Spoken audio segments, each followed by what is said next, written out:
Welcome to Chillin' 101. We hope this video helps.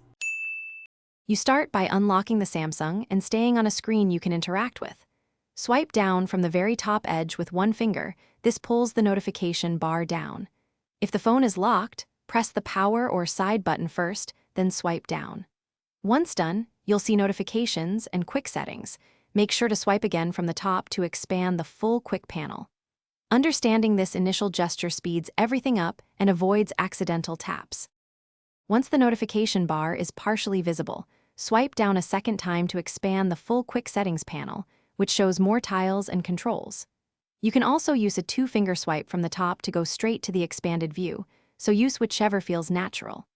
Tap the small caret or arrow to open additional tiles, and press the pencil icon to edit which shortcuts appear. This customization helps you access Wi-Fi, Bluetooth, and other toggles faster. To act on a notification, tap it. To clear one, swipe left or right. If you need different behavior, go to Settings, then Notifications, and adjust per app permissions and styles. This explains why some alerts don't appear. If the notification bar won't open, restart the phone first. If that fails, clear the system UI cache or boot into safe mode to check for a third-party app blockage. These steps resolve most issues and get your bar working again. Thanks for watching. Consider subscribing if we helped you.